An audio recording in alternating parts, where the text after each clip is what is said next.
Mi hermano me acusó de robarle su reloj solo para llamarme mentirosa. Mis padres me echaron de casa, sin saber que yo estaba pagando su hipoteca y la colegiatura de él. Dejé de pagar todo y me fui. Hola, soy Sara, tengo 29 años, era la tranquila, la estable de la familia, el tipo de hija que seguía las reglas, mantenía la cabeza baja y trabajaba duro. No era el centro de atención, nunca la voz más fuerte en la mesa, pero siempre era en quien la gente confiaba sin siquiera darse cuenta, especialmente mis padres y mi hermano menor, Nathan. Nathan, de 25 años, era el hijo dorado. Siempre tuvo ese encanto sin esfuerzo, el tipo de carisma que hacía que los maestros pasaran por alto sus tareas faltantes y que hiciera reír a nuestros padres incluso cuando rompía sus reglas. Era el hijo que mi papá siempre quiso, extrovertido, atlético, divertido y, sobre todo, manipulador, aunque nadie más parecía verlo. Crecí en el trasfondo del protagonismo de Nathan. Desde pequeña aprendí que mi lugar en la familia era el de apoyo silencioso. Mientras Nathan recibía aplausos por sus ocurrencias, yo recibía palmaditas en el hombro por mis buenas calificaciones. Cuando Nathan llegaba tarde a casa con olor a alcohol a los 16 años, mis padres lo regañaban suavemente y luego me preguntaban si había terminado mi tarea. La dinámica estaba establecida, él era la estrella, yo era la confiable. En la preparatoria, mientras Nathan era el capitán del equipo de fútbol y salía con las chicas más populares, yo me enfocaba en mis estudios. Tenía pocos amigos cercanos, pero eso no me molestaba. Había aprendido a encontrar satisfacción en mis logros académicos, en la sensación de controlar al menos una parte de mi vida. Mis calificaciones perfectas eran mi forma silenciosa de destacar, aunque rara vez recibían la misma atención que los touchdowns de Nathan. Cuando llegó el momento de solicitar universidades, trabajé incansablemente en mis ensayos y solicitudes. Apliqué a las mejores universidades del país, mientras Nathan apenas llenaba las formas para el colegio comunitario local. Recuerdo vívidamente el día que llegó mi carta de aceptación a mi primera opción con beca completa. Corrí escaleras abajo, con el corazón latiendo de emoción, esperando compartir este momento triunfal con mi familia. Mamá, papá, me aceptaron, con beca completa, grité, sosteniendo la carta como si fuera oro. Mi mamá sonrió, pero fue una sonrisa medida, cuidadosa. Eso es maravilloso. Cariño, estoy muy orgullosa de ti. Luego, casi inmediatamente, su expresión cambió. Solo, trata de no presumir mucho frente a Nathan. Sí, ya sabes lo difícil que ha sido para él últimamente. Nathan acababa de reprobar sus clases en el colegio comunitario, mientras yo había trabajado años para este momento. Él había pasado sus semestres faltando a clases y gastando el dinero que mis padres le daban para libros en salidas nocturnas. Pero incluso en mi momento de triunfo, tenía que minimizar mi alegría para proteger sus sentimientos. La universidad fue mi escape. Por primera vez en mi vida, estaba en un lugar donde mis logros eran reconocidos sin reservas. Me especialicé en finanzas, me gradué summa cum laude y conseguí un trabajo en una firma respetable inmediatamente después de la graduación. Durante esos 4 años, visitaba casa solo en vacaciones y días festivos, saboreando la libertad de ser yo misma sin la sombra constante de la preferencia de mis padres por Nathan. Pero incluso desde la distancia, los patrones familiares persistían. Cada llamada telefónica a casa incluía actualizaciones sobre las últimas aventuras de Nathan. Había dejado otro trabajo, había terminado con otra novia, había decidido tomarse un tiempo para encontrarse a sí mismo. Mientras tanto, cuando mencionaba mis promociones en el trabajo o mis logros profesionales, la respuesta era típicamente: eso es genial, cariño. Oye, ¿podrías hablar con Nathan? Ha estado un poco deprimido últimamente. Para cuando cumplí 25 años, había establecido una carrera sólida y tenía mi propio apartamento en la ciudad. Era financieramente independiente y finalmente había comenzado a construir una vida que se sentía mía. Pero las llamadas de casa se estaban volviendo más frecuentes y más urgentes. Nathan había abandonado el colegio comunitario y estaba saltando entre trabajos de medio tiempo. Mis padres estaban luchando financieramente y mi papá había comenzado a insinuar que tal vez podría echar una mano ocasionalmente. La primera vez que les envié dinero, les dije a mí misma que era temporal. Habían tenido algunos gastos médicos inesperados y yo tenía los medios para ayudar. Era lo correcto, ¿verdad? La familia se ayuda mutuamente. Pero lo que comenzó como una ayuda ocasional gradualmente se convirtió en algo más regular y más sustancial. Primero fueron unos cientos de pesos aquí y allá. Luego mi mamá me llamó llorando una noche, explicando que se habían atrasado en la hipoteca. No sé qué hacer, Sara. Tu papá está tan estresado. Tiene miedo de que perdamos la casa. Su voz se quebró y algo dentro de mí se rompió también. No podía soportar escucharla así. No te preocupes, mamá, yo me encargo, le dije, y esa noche transferí suficiente dinero para ponerlos al corriente. Fue una cantidad significativa, pero tenía ahorros y la casa era donde había crecido. Valía la pena preservar eso, ¿no? Pero no se detuvieron ahí las peticiones. Nathan había decidido volver a la universidad, a una institución privada, cara esta vez, y necesitaba ayuda con la colegiatura. Es una gran oportunidad para él, explicó mi papá. Finalmente está tomando en serio su educación. Solo necesitamos un poco de ayuda para que empiece. Dudé. En esa, la cantidad que pedían era enorme, más de lo que había pagado por mi propia educación gracias a mi beca. Pero la alternativa era ver a Nathan fallar nuevamente y a mis padres decepcionarse una vez más. Así que accedí, diciéndome que era una inversión en el futuro de mi hermano. Lo que no esperaba era cómo estas contribuciones se convertirían en invisibles. Cuando Nathan comenzó la universidad, mis padres se jactaban con amigos y vecinos sobre cómo habían logrado enviarlo a tan buena escuela. Mi papá hablaba con orgullo sobre hacer sacrificios y encontrar una manera de apoyar la educación de su hijo. Nathan tampoco corregía estas afirmaciones. De hecho, parecía disfrutar del crédito por su propia responsabilidad financiera. Durante los siguientes 2 años, me convertí en el salvavidas financiero silencioso de mi familia. Los pagos de la hipoteca llegaban de mi cuenta bancaria cada mes. Las facturas de colegiatura de Nathan se pagaban desde mi tarjeta de crédito. Cuando el auto de mis padres necesitaba reparaciones mayores, yo cubría el costo. Cuando Nathan necesitaba una computadora nueva para la escuela, yo la compraba. En ningún momento se reconocieron públicamente estas contribuciones. Mi nombre no estaba en ningún documento oficial. Mis padres nunca mencionaron mi ayuda cuando hablaban con otros sobre cómo estaban manejando sus finanzas. Nathan nunca agradeció la ayuda con su educación. Era como si mi apoyo fuera simplemente esperado, un hecho silencioso de la vida familiar, que no merecía reconocimiento. Me di cuenta de que me había convertido en el motor financiero invisible que mantenía a flote a mi familia, mientras ellos vivían sus vidas públicas sin nunca reconocer el sacrificio que hacía posible su estabilidad. Pero cada vez que consideraba detenerme, imaginaba las consecuencias: mis padres perdiendo su casa, Nathan abandonando la escuela nuevamente, la familia desmoronándose. No podía cargar con esa responsabilidad. Además, había una parte de mí que esperaba que eventualmente mi generosidad fuera reconocida, que algún día mis padres se dieran cuenta de lo que había estado haciendo y me agradecieran, que Nathan madurara lo suficiente para apreciar el sacrificio que había hecho por su educación, que mi amor y apoyo finalmente fueran correspondidos con el tipo de amor incondicional que siempre habían mostrado hacia él. Para cuando cumplí 27 años, había estado sosteniendo financieramente a mi familia durante más de 2 años. Mis propios ahorros se habían agotado considerablemente, pero seguía manteniéndolos a flote. Había pospuesto comprar mi propia casa porque cada peso extra iba hacia ellos. Había rechazado vacaciones y lujos personales porque sabía que mis padres dependían de mi apoyo mensual, pero lo más doloroso era la soledad emocional. En reuniones familiares, seguía siendo tratada como la hermana responsable pero poco interesante, mientras Nathan era el centro de atención. Cuando hablaba sobre mi trabajo o mis logros, la conversación rápidamente se desviaba hacia Nathan y sus últimos planes o proyectos. Me sentía como un fantasma en mi propia familia, visible solo cuando necesitaban algo. La situación llegó a un punto crítico durante los meses previos al cumpleaños número 60 de mi papá. Mi mamá quería organizar una gran celebración familiar, algo especial para marcar la ocasión. Como siempre, me ofrecí a ayudar con la planificación, inevitablemente con los costos. Será maravilloso tener a toda la familia junta, decía mi mamá emocionadamente durante nuestras conversaciones de planificación. Tu papá ha estado trabajando tanto últimamente, se merece una celebración realmente especial. Lo que no mencionó fue que mi papá había estado estresado principalmente por las presiones financieras que yo había estado aliviando secretamente. Sin mis pagos mensuales de la hipoteca, habrían perdido la casa meses atrás. Sin mi ayuda, con otras facturas, no habrían tenido los medios para mantenerse a flote. Pero en la narrativa familiar, mi papá era el heroico proveedor que lo mantenía todo junto a través del trabajo duro y la determinación. Planifiqué cada detalle de la fiesta, contraté el catering, organicé las decoraciones, alquilé una carpa para el patio trasero, coordiné con parientes que venían de fuera de la ciudad. El costo total fue sustancial, varios miles de pesos, pero quería que fuera perfecto. Tal vez, pensé, si esta celebración era lo suficientemente especial, mis padres finalmente verían y apreciarían todo lo que había estado haciendo por ellos. Nathan había anunciado semanas antes que tenía una sorpresa especial para papá. Había estado ahorrando, decía, para comprar algo realmente significativo. No nos diría qué era, pero insinuaba que sería el regalo más memorable de la noche. Como siempre, se las arregló para convertir incluso su regalo de cumpleaños en una actuación, construyendo suspenso y asegurándose de que todos supieran que había algo grandioso en camino. Mientras tanto, yo trabajaba silenciosamente detrás de escena, asegurándome de que cada aspecto de la celebración fuera perfecto. Coordiné los horarios de llegada de los familiares, organicé el alojamiento para los que venían de lejos. Incluso me encargué de que el jardín estuviera impecablemente arreglado para la ocasión. Era agotador, pero familiar. Siempre había sido la que se encargaba de los detalles, mientras Nathan se llevaba el crédito por los grandes gestos. La mañana de la fiesta, llegué a casa de mis padres temprano para ayudar con los preparativos de último minuto. Mi mamá estaba nerviosa y emocionada, corriendo por toda la casa, asegurándose de que todo estuviera perfecto. Mi papá estaba en su mejor humor, anticipando una noche de celebración rodeado de familia y amigos. No puedo creer que Nathan haya conseguido mantener en secreto su regalo por tanto tiempo, dijo mi mamá mientras arreglábamos las flores. ¿Sabes cómo es él? Normalmente no puede guardar una sorpresa. Debe ser algo realmente especial. Sonreí y asentí, pero por dentro sentí la familiar punzada de ser ignorada. Había planificado y pagado por toda la celebración, pero toda la expectativa se centraba en lo que Nathan había preparado. Era el patrón de toda nuestra vida. Yo hacía el trabajo, él recibía la atención. Los invitados comenzaron a llegar por la tarde, familiares que no había visto en meses, amigos de la familia de toda la vida, vecinos y colegas de mi papá. Todos comentaban sobre lo hermosa que se veía todo, lo bien organizado que estaba, lo perfecto que era el clima para una celebración al aire libre. Mi mamá recibía los cumplidos con gracia y yo me quedaba en segundo plano, asegurándome de que el catering fluyera sin problemas y que todos tuvieran lo que necesitaban. Nathan llegó tarde, como era típico en él, pero hizo una entrada dramática. Llevaba una caja elegante envuelta en papel dorado y se aseguró de que todos la notaran mientras se abría paso entre los invitados. Los parientes se arremolinaban a su alrededor preguntando sobre el misterioso regalo y él disfrutaba cada momento de la atención. Van a tener que esperar hasta el momento adecuado, decía con una sonrisa encantadora, pero puedo prometerles que vale la pena la espera. Durante la cena, Nathan mantuvo la caja misteriosa cerca de él, alimentando la curiosidad de todos. Los invitados especulaban sobre qué podría ser y él alimentaba su especulación con pistas vagas y sonrisas enigmáticas. Era una actuación magistral, el tipo de espectáculo que siempre había sido su especialidad. Mientras tanto, yo me moví entre los invitados, asegurándome de que todos estuvieran cómodos, coordinando con el personal de catering, manteniendo conversaciones educadas con parientes que apenas veía. Era el papel que siempre había desempeñado. En eventos familiares, la organizadora invisible, la que mantenía todo funcionando sin problemas mientras otros disfrutaban de la atención. Cuando llegó el momento de los regalos, Nathan se levantó con una sonrisa confiada. La multitud se reunió a su alrededor mientras él sostenía dramáticamente la caja elegante. Papá, comenzó, y su voz tenía esa calidad teatral que siempre usaba en momentos importantes. inventes, has trabajado toda tu vida para darnos todo lo que necesitábamos. Nunca pediste nada para ti mismo. Siempre nos pusiste primero. La multitud murmuró en aprobación. Mi papá se veía emocionado, claramente conmovido por las palabras de Nathan. Así que quería darte algo especial, algo que mostrara cuánto aprecio todo lo que has hecho por nosotros. Con un florecimiento dramático, Nathan abrió la caja y reveló un reloj impresionante. Era claramente caro, con una cara elegante y una banda de cuero de alta calidad. Los invitados se acercaron para admirarlo, y escuché a alguien murmurar que parecía que podría costar varios miles de pesos. Es una edición limitada, anunció Nathan con orgullo. Solo hicieron 500 de estos. Lo he estado ahorrando durante meses.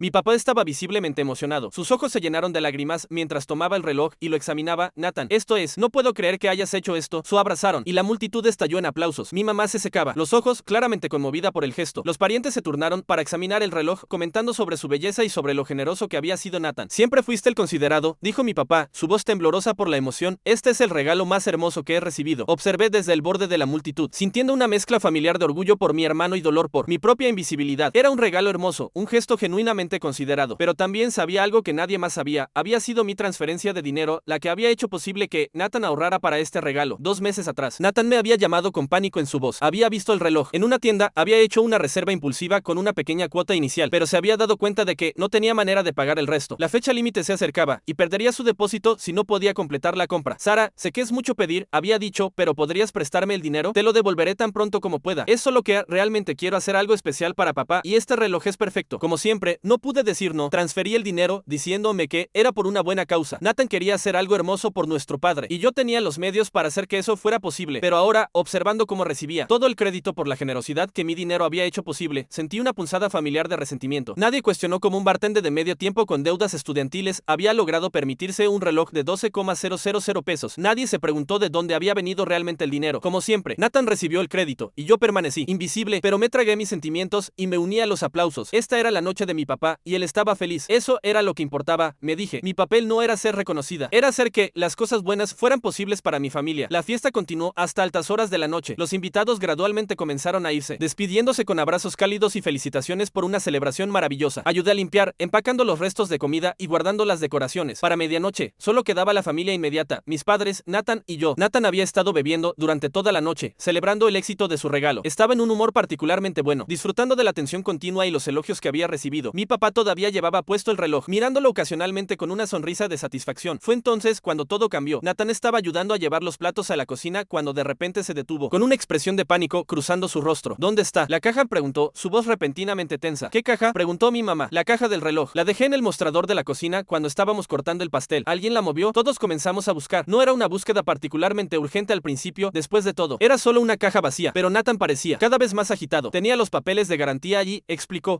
La documentación de edición limitada. Sin esos papeles, el reloj no vale tanto. Si papá alguna vez quiere venderlo, asegurarlo. Revisamos la cocina, luego la sala, luego toda la planta baja. Ninguna señal de la caja. La búsqueda se intensificó cuando Nathan subió corriendo a su antigua habitación, pensando que tal vez la había llevado ahí sin darse cuenta. Lo escuchamos arriba, moviendo cosas, abriendo cajones, claramente frustrado. Cuando bajó, su rostro estaba rojo y su respiración era pesada. Alguien se la llevó, declaró, su voz llena de acusación. Nathan, cálmate, dijo mi papá. Nadie se llevó tu caja. Probablemente solo está mal colocada. Pero Nathan no se calmaba. Su mirada se movía por la habitación y podía ver su mente funcionando, buscando a alguien a quien culpar. Sus ojos se posaron en mí. Sara, dijo, y había algo peligroso en su tono. ¿Viste mi caja? No, respondí honestamente. ¿Por qué la habría visto? Porque eres la única que estaría lo suficientemente amargada como para robarla. Las palabras colgaron en el aire como una bofetada. Toda la habitación se quedó en silencio. Mi papá se enderezó, mi mamá jadeó y yo me quedé mirando a mi hermano con total incredulidad. ¿Estás hablando en serio ahora? Pregunté, mi voz apenas un susurro. Nathan se cruzó de brazos, su expresión endureciéndose. No te hagas, la tonta. Siempre has odiado cuando recibo atención y tonight fue mi noche. No pudiste soportarlo, ¿verdad? La acusación era tan absurda, tan injusta, que me reí. Fue una risa amarga, incrédula, pero Nathan la interpretó como culpabilidad. Ahí está, dijo triunfalmente. Sabía que fuiste tú. Nathan, eso es ridículo, intervino mi mamá, pero su voz tenía una nota de incertidumbre. Mi papá se levantó, su expresión seria. ¿Es esto cierto? Sara no podía creer que me estuviera preguntando eso. Después de años de confiabilidad, años de apoyo, años de nunca darles una razón para dudar de mí, me estaba preguntando si había robado una caja vacía. ¿Realmente piensas que robaría esa cosa estúpida? Pregunté, mi voz subiendo de tono, a pesar de mis esfuerzos por mantener la calma. Mi mamá se veía incómoda, sus ojos moviéndose nerviosamente. Cariño, solo dinos la verdad. No la tomé, dije más fuertemente de lo que pretendía. ¿Por qué robaría algo que ayude a comprar? Silencio. Luego Nathan entrecerró los ojos. Espera, ¿qué? Me di cuenta de mi error demasiado tarde. La verdad había salido a medias y no había manera de retractarme. Te ayudé a pagar por eso, murmuré. Todos me miraron. Mi papá frunció el ceño. ¿De qué estás hablando? Hice una pausa, luego lo solté todo. La hipoteca, la colegiatura de Nathan, esta fiesta. Todo había estado pagando en silencio. Durante años, era como dejar caer una bomba. La cara de Nathan se puso roja. Estás mintiendo. No, Nathan. He estado transfiriendo dinero directamente a la cuenta del préstamo. Tengo todos los recibos. Mi papá negó con la cabeza. Eso no es posible. Lo es. Y ha estado pasando desde que mamá lloró por teléfono sobre que se atrasaran en los pagos. Pensé que estaba ayudando. No quería avergonzar a nadie. Y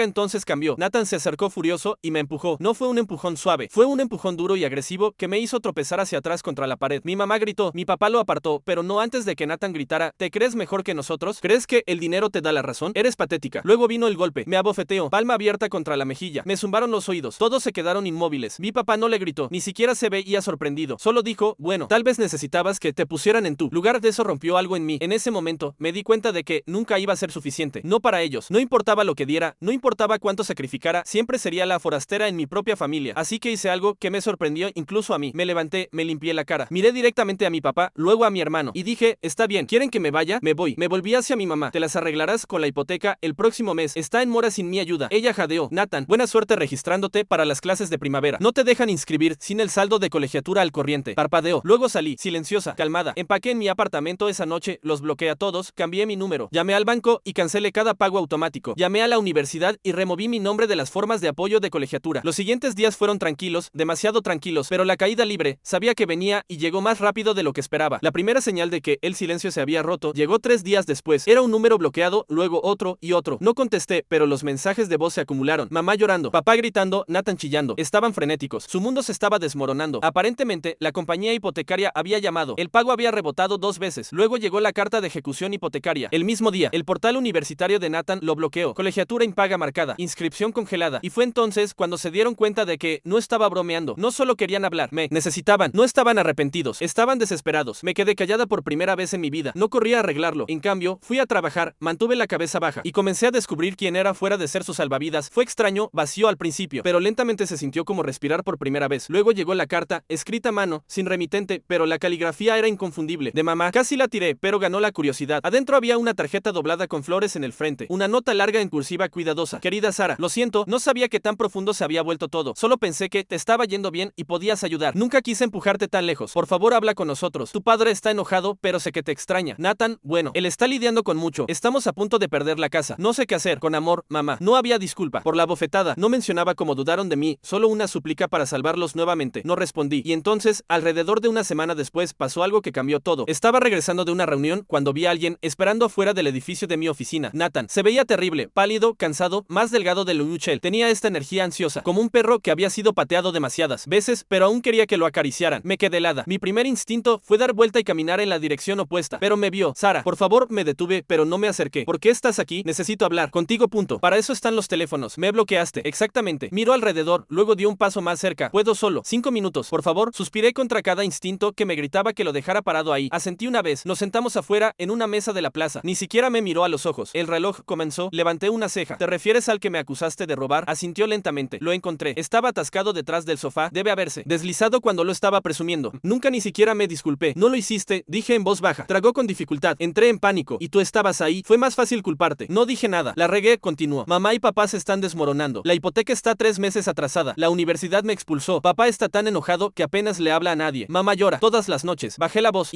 No estoy pidiendo dinero, dijo rápidamente. Lo juro. Solo quiero decir que lo siento por todo. No solo por el reloj, por hacerte sentir como si no pertenecieras. Sabía lo que estabas haciendo, pagando las cosas. Solo dejé que creyeran que éramos nosotros. Me gustaba ser el favorito. Hizo una pausa. No me di cuenta de lo que te estaba costando. Ahí estaba. Honestidad. Finalmente y dolió más de lo que pensé que dolería porque en el fondo había querido este momento durante años. No la disculpa, el reconocimiento, que alguien me viera, que dijera importas. Pero no vino con alegría. Vino con dolor. Necesitaba que dijeras esto antes de que todo se desmoronara. Dije, lo sé. Necesitaba que papá me defendiera. Necesitaba que mamá me creyera. Lo sé. Me levanté. No es que te odie, Nathan. Es que los dejaste tirarme como basura. Y viste que pasara. Parpadeo rápido. Tenía miedo. Si se volvían contra ti. Sabía que yo sería el siguiente. Esa no es una excusa. Eso es cobardía. No discutió. Comencé a alejarme. Luego hice una pausa. Dile a mamá que puede solicitar alivio hipotecario. Hay un programa federal. Podría calificar. Sus ojos se agrandaron. ¿Todavía ayudarías? No, dije simplemente. Pero no soy cruel. Terminé de cargar con ellos, pero no los voy a ver ahogarse tampoco. Esa noche lloré más fuerte de lo que había llorado en años. No de tristeza, de liberación. Me mudé de ciudad un mes después. Nuevo trabajo, nuevo apartamento, nueva vida. No les dije, pero unos 6 meses después de eso, recibí un email de mamá. Una foto. Nathan en toga de graduación sosteniendo su título. Junto a él, mis padres. Mamá tenía lágrimas en los ojos. Papá se veía mayor. No había palabras en el email, solo la imagen. No respondí, pero guardé la imagen. Los meses que siguieron a mi partida fueron un proceso de autodescubrimiento que nunca había experimentado antes. Por primera vez en mi vida adulta, cada peso que ganaba era mío para gastar como quisiera. No había pagos automáticos silenciosos saliendo de mi cuenta para mantener a flote a mi familia. No había llamadas de emergencia pidiendo ayuda financiera. Era una libertad extraña y embriagadora, pero la libertad financiera era solo una parte. La verdadera transformación estaba en reaprender quién era cuando no era la salvadora silenciosa de todos los demás. Durante años, mi identidad había estado tan envuelta en ser la persona confiable, la que arreglaba los problemas, que había perdido de vista mis propios deseos y necesidades. En mi nueva ciudad, comencé terapia por primera vez. Mi terapeuta, una mujer mayor llamada Dr. Martínez, me ayudó a reconocer patrones que habían estado presentes toda mi vida. Sara, me dijo durante una de nuestras primeras sesiones, hablas mucho sobre lo que necesitaban otros de ti, pero ¿cuándo fue la última vez que te preguntaste qué necesitabas tú? La pregunta me dejó sin palabras. Literalmente no podía recordar la última vez que había considerado mis propias necesidades como una prioridad. Incluso ahora, continuó, hablas sobre sentirte culpable por haber dejado de ayudarlos. Pero, ¿qué pasa con la culpa? ¿Qué deberían sentir ellos por haberte tomado por sentado durante tanto tiempo? Fue un cambio de perspectiva que nunca había considerado. Siempre había asumido que era mi responsabilidad dar hasta que doliera, que eso era lo que significaba amar a la familia. Nunca había cuestionado si ese amor era recíproco. A medida que trabajaba con Dr. Martínez, comencé a reconocer que mi patrón de dar excesivamente no había comenzado en la edad adulta. Se remontaba a mi infancia, a esos primeros momentos cuando aprendí que mi valor en la familia dependía de lo útil que fuera, no de quién era como persona. Los niños aprenden temprano cómo conseguir amor, explicó Dr. Martínez. Tu hermano aprendió que podía conseguir amor siendo encantador y carismático. Tú aprendiste que podías conseguir amor siendo útil e indispensable, pero ninguno de los dos recibió amor incondicional. Esta revelación fue tanto liberadora como dolorosa. Liberadora porque me ayudó a entender que mis patrones no eran fallas personales, sino respuestas adaptativas a una dinámica familiar disfuncional. Dolorosa porque significaba enfrentar la realidad de que el amor que había recibido de mi familia había venido siempre con condiciones. Mientras tanto, ocasionalmente llegaban noticias sobre mi familia a través de parientes mutuos. Mi tía Rosa, hermana de mi mamá, me llamó unos meses después de mudarme. Sara, cariño, dijo, su voz llena de preocupación, tu mamá me contó lo que pasó. No todos los detalles, pero sé que hubo una pelea grande. Algo así, respondí cuidadosamente. Mira, no me meto en asuntos familiares, pero tu mamá está muy triste. Dice que te extrañan mucho. Lo que tía Rosa no sabía, y lo que mi mamá probablemente no le había contado, era toda la historia. La dependencia financiera, los años de ser tomada por sentado, la acusación y la violencia de esa última noche. Tía Rosa, dije gentilmente, aprecio que te preocupes, pero algunas cosas no se pueden arreglar solo con extrañar a alguien. A través de estas conversaciones ocasionales, me enteré de que mis padres habían logrado evitar la ejecución hipotecaria, habían calificado para el programa de alivio que le había mencionado a Nathan, y habían reestructurado su préstamo con pagos más bajos. Nathan había conseguido un trabajo de tiempo completo en ventas y se había vuelto a inscribir en la universidad, esta vez en una escuela estatal más barata que podía costear él mismo. Parte de mí se sintió aliviada de saber que habían encontrado una manera de seguir adelante sin mí. Confirmaba que mi decisión había sido correcta, habían sido capaces de resolver sus problemas cuando se vieron obligados a hacerlo. Pero otra parte de mí, una parte que luché por reconocer en terapia, se sintió casi decepcionada. Había una pequeña parte de mí que había esperado secretamente que no pudieran arreglársela sin mí, que mi ausencia demostraría lo indispensable que había sido. Era un sentimiento feo que me avergonzaba admitir, pero Dr. Martínez me aseguró que era completamente normal. Es natural querer que tu sacrificio sea reconocido, me explicó. Has pasado años sintiéndote invisible, infravalorada. Parte de ti quería que tu ausencia los hiciera darse cuenta de tu valor. Mientras procesaba estos sentimientos complejos, también comencé a construir una nueva vida que era genuinamente mía. Hice amigos que no sabían nada sobre mi historia familiar, personas que me conocían simplemente como Sara, no como la hermana responsable o la hija que paga las cuentas. Uno de estos nuevos amigos era un colega llamado Miguel. Era un contador como yo, pero tenía una perspectiva de la vida completamente diferente. Venía de una familia donde el apoyo mutuo era genuinamente recíproco, donde los problemas se discutían abiertamente y se resolvían juntos. Es divertido, me dijo una noche cuando estábamos cenando después del trabajo. Nunca he tenido que preocuparme por si mi familia me ama. Podemos pelear, podemos estar en desacuerdo, pero nunca dudo que me aman por quien soy, no por lo que puedo hacer por ellos. Sus palabras me golpearon como un rayo. En 30 años de vida, nunca había experimentado ese tipo de amor incondicional de mi familia. Siempre había habido una sensación subyacente de que tenía que ganarme mi lugar, que mi valor dependía de mi utilidad. A medida que mi nueva vida tomaba forma, comencé a experimentar con ser menos disponible, menos servicialmente inclinada con nuevas personas en mi vida. Era aterrador al principio. Toda mi identidad se había construido alrededor de ser la persona que siempre decía que sí, que siempre ayudaba, pero lentamente aprendí que las personas podían valorarme sin que constantemente demostrara mi valor a través de actos de servicio. Mis nuevos amigos disfrutaban mi compañía, respetaban mis opiniones, se preocupaban por mi bienestar, todo sin que tuviera que ganarme constantemente su afecto. Aproximadamente un año después de mudarme, recibí otra comunicación inesperada de mi familia. Esta vez no fue una carta o un email, sino un paquete. Dentro había un álbum de fotos con una nota de mi mamá. Sara, decía la nota, he estado pasando por fotos viejas y me di cuenta de cuántas veces estabas ahí en segundo plano, haciendo que las cosas buenas fueran posibles para todos nosotros. No lo vi entonces, pero lo veo ahora. Pensé que te gustaría tener estas. El álbum estaba lleno de fotos familiares de a lo largo de los años, pero estas no eran las fotos típicas que recordaba. En lugar de las fotos posadas donde Nathan y yo sonreíamos para la cámara, estas eran momentos detrás de escena. Yo ayudando a preparar comida prendas para las fiestas, yo arreglando decoraciones, yo ayudando a mi abuela a sentarse cómodamente en reuniones familiares, yo cargando regalos, limpiando mesas, sirviendo bebidas. En cada foto yo estaba trabajando, en cada foto estaba asegurándome de que otros estuvieran cómodos y felices, y en cada foto estaba sonriendo, aparentemente contenta con mi papel. Ver estas imágenes fue profundamente emocional. Por un lado, era doloroso ver la evidencia visual de cuánto había dado sin reconocimiento. Por otro lado, había algo hermoso en ver que mi mamá finalmente había notado, que finalmente había visto los sacrificios que había hecho. Pero cuando le mostré el álbum a Dr. Martínez, ella señaló algo que no había considerado. Sara, dijo, examinando las fotos, en cada una de estas imágenes está sonriendo. ¿Pero puedes recordar si esas sonrisas eran genuinas o si eran actuaciones? La pregunta me hizo reflexionar profundamente. Mirando hacia atrás, me di cuenta de que muchas de esas sonrisas habían sido performances. Había sonreído porque era lo que se esperaba, porque quería mantener la paz, porque no quería que nadie se sintiera culpable por no ayudar. He pasado tanto tiempo actuando feliz mientras daba que perdí de vista lo que realmente me hacía feliz. Le dije a Dr. Martínez, fue otro momento de revelación en mi proceso de curación. No solo había estado dando demasiado, había estado fingiendo estar feliz de hacerlo. Había sido cómplice en mi propia invisibilidad. A medida que el segundo año en mi nueva ciudad progresaba, comencé a sentirme más segura en mi nueva identidad. Había aprendido a establecer límites, a priorizar mis propias necesidades, a pedir ayuda cuando la necesitaba. Más importante aún, había aprendido a valorarme por quien era, no por lo que podía hacer por otros. Fue durante este tiempo que conocí a Andrea, una trabajadora social que se convertiría en una de mis mejores amigas. Andrea tenía una perspectiva única sobre la dinámica familiar porque trabajaba con familias en crisis todos los días. Lo que Describes me dijo después de que le conté mi historia se llama parentificación, cuando un niño se ve obligado a asumir responsabilidades adultas, ya sea emocional o financieramente, para cuidar a otros miembros de la familia. Pero yo era adulta cuando comencé a ayudar financieramente, protesté. Sí, pero los patrones se establecieron mucho antes. Cuando eras niña, ya habías aprendido que tu papel era ser la responsable, la que mantenía la paz, la que sacrificaba sus propias necesidades por el bien de la familia. La perspectiva de Andrea me ayudó a entender que lo que había experimentado no era simplemente una familia disfuncional, sino un patrón específico de abuso emocional que tenía nombre y características reconocibles. También fue Andrea quien me ayudó a procesar los sentimientos complicados sobre Nathan. Durante mucho tiempo había luchado entre el resentimiento hacia él y la culpa por resentirlo. Es posible, me explicó Andrea, sentir compasión por Nathan mientras también reconoces el daño que te causó. Él también fue un producto de la misma dinámica familiar disfuncional, pero eso no excusa sus acciones hacia ti. Esta perspectiva me liberó de la culpa que había sentido por estar enojada con Nathan. Podía entender que él también había sido moldeado por los patrones familiares tóxicos sin tener que perdonar o excusar su comportamiento hacia mí durante mi tercer año en la nueva ciudad. Finalmente me sentí lista para comenzar a fechar en serio. Mi primera relación seria después de alejarme de mi familia fue con un hombre llamado David, un maestro de escuela primaria con una personalidad gentil y una capacidad sorprendente para escuchar. Lo que más me sorprendió de estar con David era como era estar en una relación donde no sentía la necesidad de demostrar constantemente mi valor. Él me apreciaba por mi sentido del humor, mi inteligencia, mi compañía. No necesitaba que resolviera sus problemas o financiara su vida. Es refrescante, le dije a Dr. Martínez durante una sesión, estar con alguien que no me necesita. Me quiere, pero no me necesita. ¿Tiene sentido eso? Perfecto sentido, respondió. Es la diferencia entre una relación saludable y una codependiente. Con David aprendí lo que se sentía ser valorada por mi ser auténtico en lugar de mi utilidad. Cuando tenía un mal día en el trabajo, él me consolaba sin esperar que yo lo consolara a cambio. Cuando él tenía problemas, me contaba sobre ellos sin asumir automáticamente que era mi trabajo arreglarlos. Fue a través de esta relación que finalmente entendí lo que había estado perdiendo en mi familia. No solo amor incondicional, sino respeto mutuo, reciprocidad genuina y la libertad de ser vulnerable sin temor a que mi vulnerabilidad fuera explotada. Un día, después de haber estado con David durante casi un año, me preguntó algo que me tomó por sorpresa. Sara, dijo mientras estábamos cocinando juntos, ¿alguna vez has considerado reconectarte con tu familia? La pregunta me detuvo en seco. ¿Por qué lo preguntas? Solo me parece que todavía cargas con mucho dolor sobre eso. Y me pregunto si tal vez, ahora que eres más fuerte y has establecido mejores límites, podría haber una manera de tener algún tipo de relación con ellos. Su sugerencia me molestó inicialmente. Se sentía como si estuviera minimizando el daño que me habían causado, sugiriendo que debería ser yo quien diera el primer paso hacia la reconciliación. Pero después de procesarlo en terapia, me di cuenta de que David no estaba sugiriendo que perdonara o olvidara. Estaba sugiriendo que considerara si algún tipo de contacto limitado podría ser posible en mis propios términos. No se trata de lo que es mejor para ellos, me explicó Dr. Martínez. Se trata de lo que podría ser mejor para ti. ¿Hay alguna parte de ti que se pregunta cómo están? ¿Alguna parte que extraña algún aspecto de tener familia? Honestamente, había partes de mí que ocasionalmente se preguntaban sobre ellos. No extrañaba la dinámica disfuncional, pero extrañaba la idea de tener familia. Extrañaba tener personas que conocieran mi historia, que recordaran mi infancia, que fueran parte de mi narrativa de vida. Después de mucha reflexión y varias sesiones de terapia dedicadas al tema, decidí enviar un email muy cuidadosamente elaborado a mi mamá. No fue una invitación a reanudar nuestra relación anterior, sino una prueba para ver si algún tipo de contacto limitado era posible. Mamá, escribí, he estado reflexionando mucho sobre nuestra familia en los últimos años. Estoy en un lugar mejor ahora, y me pregunto si podrías estar interesada en tener una conversación. No estoy lista para una relación completa, pero me pregunto si podríamos hablar, solo nosotras dos, sobre lo que pasó. Si estás interesada, podríamos empezar con llamadas telefónicas ocasionales con algunas reglas básicas claras. Su respuesta llegó menos de 24 horas después. Sara, cariño, no puedes imaginar lo feliz que me hace recibir tu email. He pensado en ti todos los días desde que te fuiste. Sí, me encantaría hablar contigo. Dime cuáles son tus reglas básicas. Establecí límites muy claros. Las conversaciones serían solo entre nosotras dos. Al menos inicialmente, no discutiríamos dinero o apoyo financiero. No me presionaría para reconciliarme con papá o Nathan hasta que yo estuviera lista y podría terminar cualquier conversación o cortar el contacto completamente si sentía que mis límites no estaban siendo respetados. Para mi sorpresa, mamá acordó a todas estas condiciones sin discusión. Nuestra primera llamada telefónica fue incómoda pero no hostil. Hablamos principalmente sobre cosas superficiales, mi nuevo trabajo, su jardín, las noticias locales, pero hacia el final de la conversación, ella dijo algo que me sorprendió. Sara, quiero que sepas que he estado en terapia también, después de que te fuiste. Me di cuenta de que no entendía realmente lo que había pasado o mi papel en ello. He aprendido mucho sobre mí misma que me avergüenza admitir. Esa admisión abrió la puerta a conversaciones más profundas en llamadas posteriores. Lentamente, durante el curso de varios meses, mamá comenzó a demostrar una comprensión de los patrones familiares que yo nunca había escuchado de ella antes. Creo que, desde que eras pequeña, te convertiste en mi confidente emocional de maneras que no eran apropiadas, admitió durante una de nuestras conversaciones. Te decía cosas sobre nuestras luchas financieras, sobre mi matrimonio, sobre mis preocupaciones por Nathan, que no eran tu carga que llevar. Era cierto, desde que tenía memoria, mamá había compartido conmigo preocupaciones adultas. Me había hecho sentir responsable del bienestar emocional de la familia de maneras que ahora reconocía como inapropiadas. Y